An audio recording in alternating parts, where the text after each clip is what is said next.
Welcome again to this episode of Policy and Profits. I'm Antoni Esposito of Ascalon 6 Capital, working my way through these ridiculously crazy markets. And I am joined once again by E.J. Antoni, Chief Economist at the Heritage Foundation. Obviously, the better dressed of the two. E.J., how are you today, my friend, and how is everything going?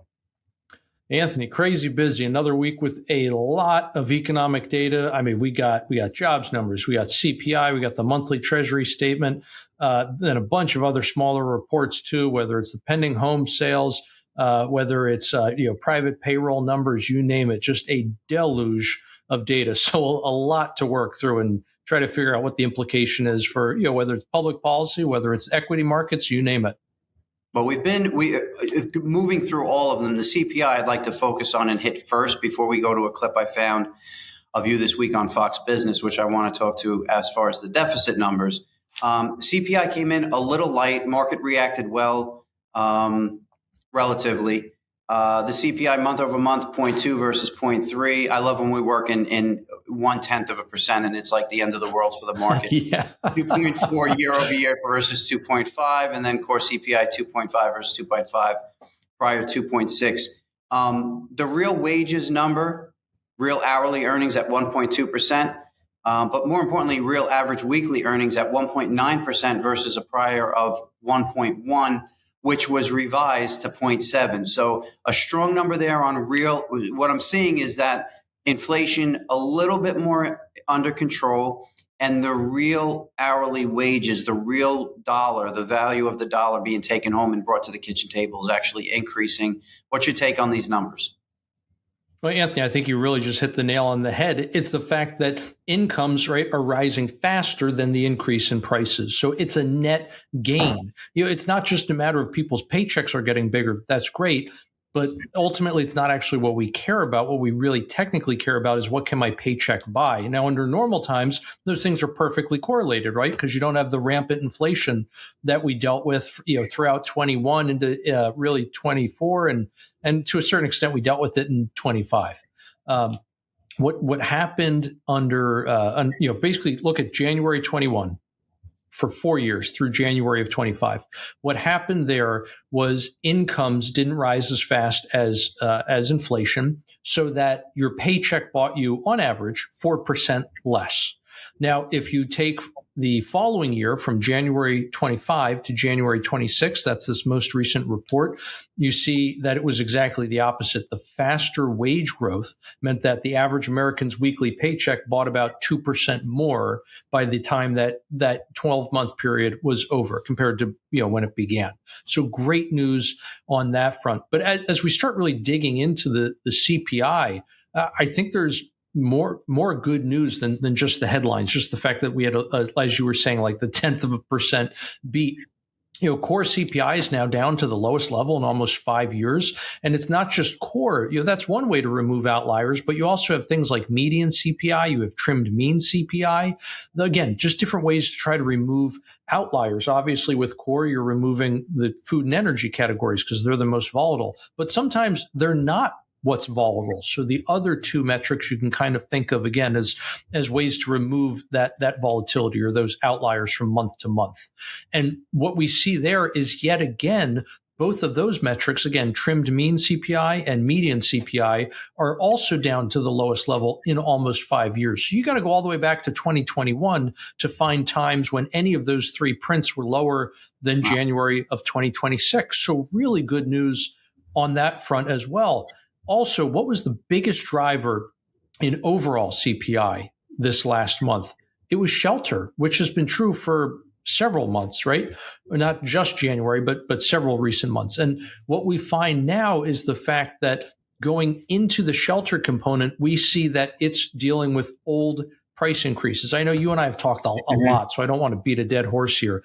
You and I have talked a lot about how there's this terrible lag when it comes to the shelter component in CPI. And as long as shelter costs in the real world are slowly, steadily increasing, then it doesn't really matter if BLS is counting the shelter increase from 6 months ago, because it's the same as the shelter increase right now, right? So it doesn't make a difference. But That's not what happened in like 22 and 23 when you had this huge increase in real world costs.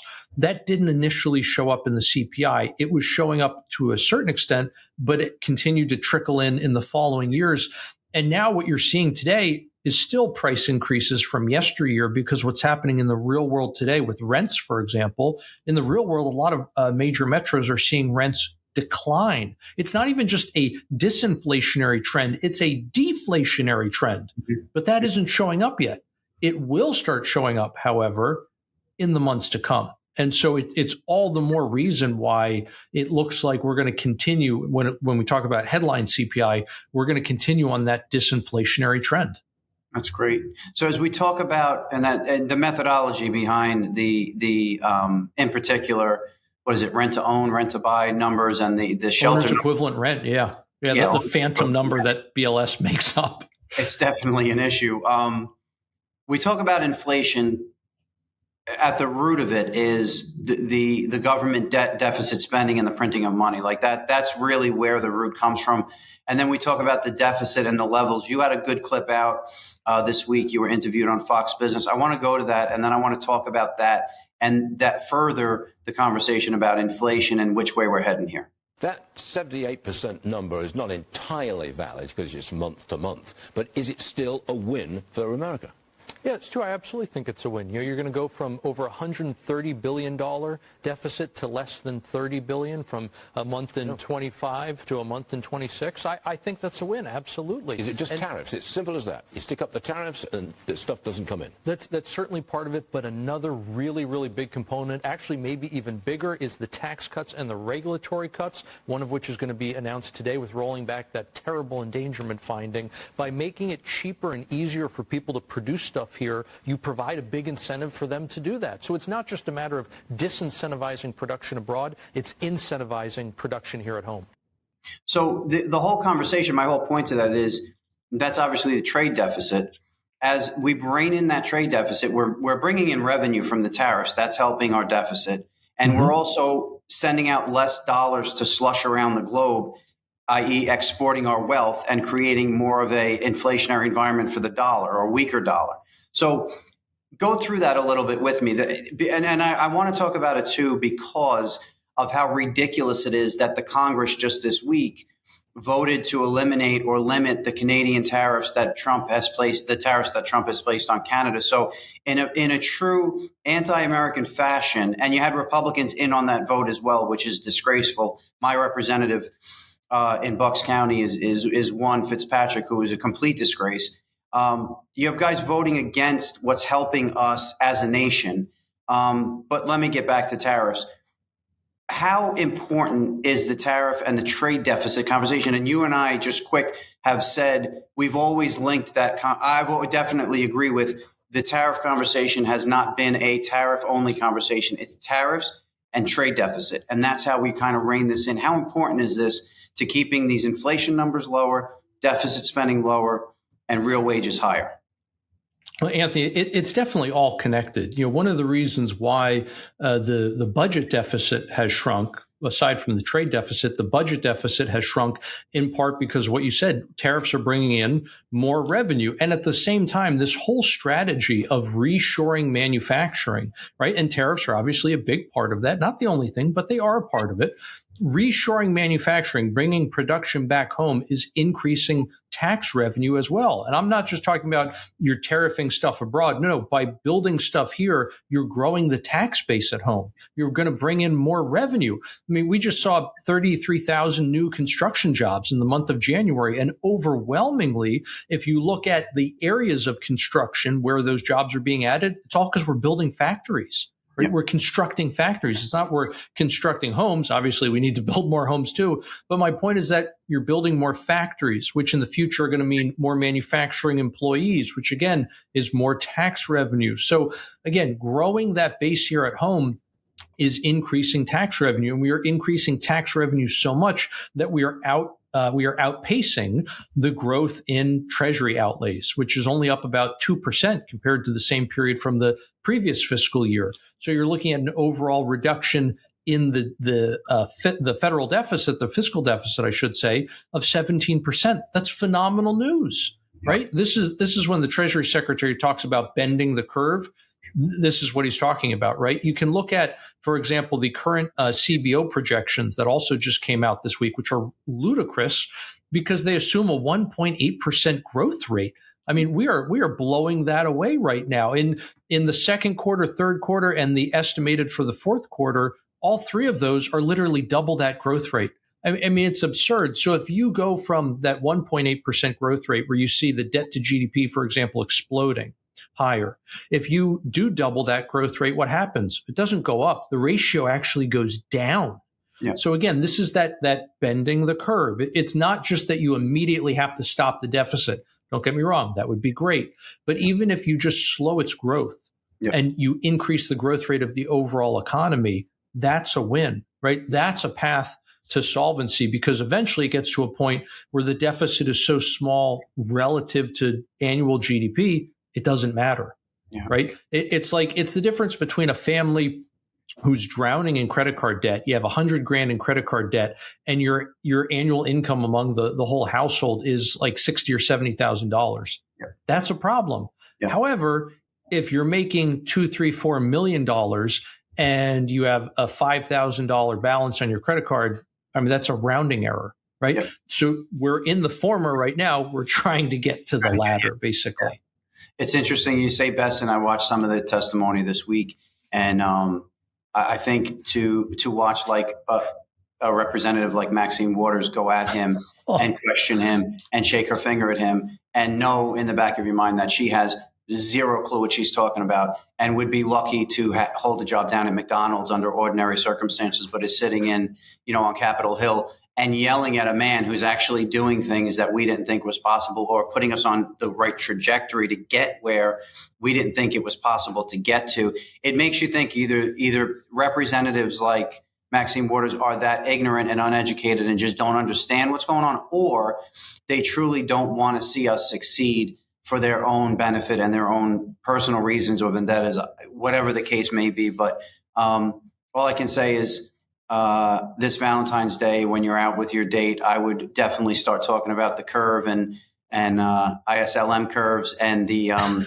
equivalent rent and all the stats, because it's very intriguing. I'm sure you'll catch her attention and keep her going. I tell you what, gentlemen, for all the gentlemen listening, if you find a girl who gets all hot and bothered about this kind of stuff, just put a ring on that as fast as you can, okay? So we're talking about the economy improving. We're talking about inflation improving. We're on the right trajectory. We're cleaning up aisle 7, as we say. I want to go to the next cut, which is the weekly chart of the S&P, which I've added to from last week, and talk about what does the market do now, right? Where are we? If we're talking about the economy improving, real wages, employment, inflation, what happens now? So this is a weekly chart of the S&P 500. These are the front month S&P futures here at Ascalon 6, which but we trade a small basket of futures. We're a managed futures account. We keep it pretty tight and pretty focused. Our equity exposure comes in the E-minis and in the Russell futures. So this is the E-minis. And if you look at that weekly chart, this is a pretty basic draw out of momentum on the bottom of the chart, and in the top pane you have price. So if we go back to December of 24 through April of 24, you can see about a 22% drawdown, and you can see on that and that's a simple MACD to show some momentum. It's something a lot of people don't look at or pay too much attention to, but you can see that on a weekly basis, we typically don't have negative momentum. We're typically, as the market's up 88% of the time, you typically have weekly momentum because it's an intermediate to longer term trends upward. That negative momentum brought in about a 22% drawdown in the S&P. The top was about 6,400. I have two nice little red circles there to highlight that double top and that drawdown. We then had an expansion out. We came out of April of 25. We came through the end of the year in 25, and we got to November of 25. And we found ourselves hitting our head again at about the 7,000 level. So in the upper right of that chart, we have a shift again to negative momentum. We have a double top-ish hitting our head at all-time highs and resistance, and now we're working through that process, right? For me, I do expect the market to not fully discount the economic growth and the productive use of time of our Secretary of the Treasury and our president at the moment. I expect the market to kind of mark down here just on a momentum and valuation basis. So that markdown at about 9% brings us right back to that 6,400 level. That 6,400 level should act as support as it was prior resistance and led to the previous drawdown. I think we're looking at about a 10% drawdown here in the S&P, regardless of the positive news. I think we need to work through some noise. There's a massive amount of leverage in the market. Everybody is overextended. There's a very small amount of cash on hand.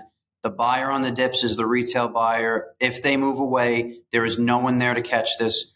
Insiders are selling. There's a number of reasons. Valuations are at all-time highs. If you look at the Shiller PE for the market, we're close to the tech bubble level. If you look at the Shiller PE for the Mag 7 or large cap tech growth, we're actually above the levels we saw in 99. So we are overextended there as well. I think a 10% drawdown would be a pretty easy shoe-in at this point. That doesn't mean that we can't retest 7,000 or even have a minor break above to the 7,100, 7,200 level. I don't really see that as the likely scenario. Overall, there's about 10% to the downside here, and in my opinion, about maybe 2 to 3% to the upside after the recent move that we've seen down. So just be aware of the fact that on an intermediate to longer term, eliminate the noise in the daily movement, start to zoom out and think about looking at where is the market headed longer term. What are those bigger signals saying, those slower signals, but they're more important, not more important, they're more ominous. Those signals are negative. So at the moment, I would be very conscious of a move back to 6,400, about down 10% in the S&P 500.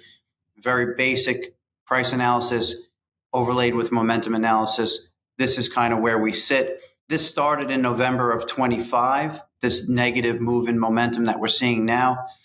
If we were to mark it out similar to the previous move, that puts us about the end of February, beginning of March of this year, where we would be down at about 6,400. So just food for thought for the S&P. That's kind of where I stand. Our trade signal here is a faster trade signal. It's a daily trade signal. So we could be long and short a few times before we see these levels. And if we did break out, ideally our model would pick up on that. And it's done a good job of that, where we would be long through 7,000. Mm-hmm. Just be aware of where we are and the fact that it's not always up and away. There are drawdowns. A 10% drawdown should not shock anyone. And I do think we're positioned for one in the coming 4 to 5 weeks. And, going back to the point you have made so many times on the headlines being interchangeable, right? It could be Powell, despite really good economic data, Powell says, no, we're still not cutting rates. We're going to stand pat, right? It could be more trouble with Iran, regardless of whether the market goes up or down in the long run with Iran. In the short term, obviously any kind of kinetic action could cause people to panic. I mean, you name it, or you just get one real hot report. Either jobs go up way faster than expected, or maybe there's a temporary resurgence in inflation, right? I mean, you name it, any of those things are your trigger, right? As you said, headlines interchangeable. It seems like we're in one of those moods where the market is just kind of looking for bad news. Is that fair? Or is that kind of an oversimplification? I was just talking to the traders today here, and we were saying it almost makes sense for us. And this sounds crazy, but because of the way we run the portfolio and because of how technically we trade, it almost makes sense to ignore the headlines, because they get the Iran headline, as an example, has been really front and center and kind of like this dark cloud over the street and us in particular, and trying to figure out what it means, when it happens, how it happens, and what the effects could or should be. And at the end of the day, the charts and our technicals should be telling us what the emotion and the trade is and the market is saying, and that really should eliminate the need for any headline. There's obviously the unknown, where there's a complete disaster or blow up where we just didn't see it coming and no one did. I guess you can put COVID in that, or a disaster like 9/11 in that, where it just was a complete shock. But overall, the headlines are interchangeable.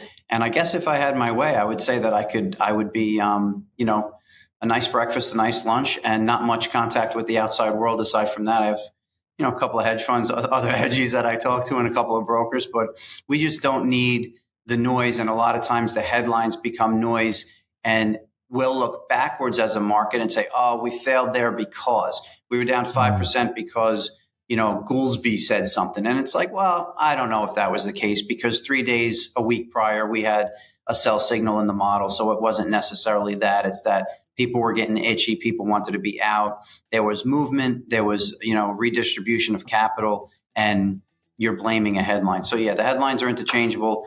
And I would say 9 times out of 10, I probably should pay less attention to them than I do sometimes. We're all guilty of that, right? But that's why we have rules, right? That's why we have the rules. That's why we have the models. That's why your system works. That's right. EJ, thank you very much. You've been all over Fox Business, and I know you've been traveling a lot and back and forth. So you're doing a great job, man. I love you. Out on X at Real EJ Antoni. On X, I'm at CMT_Antoni. Follow either one of us. EJ, thank you very much for the time. Thanks for the analysis, and have a great night, my friend. You too, sir. Thank you.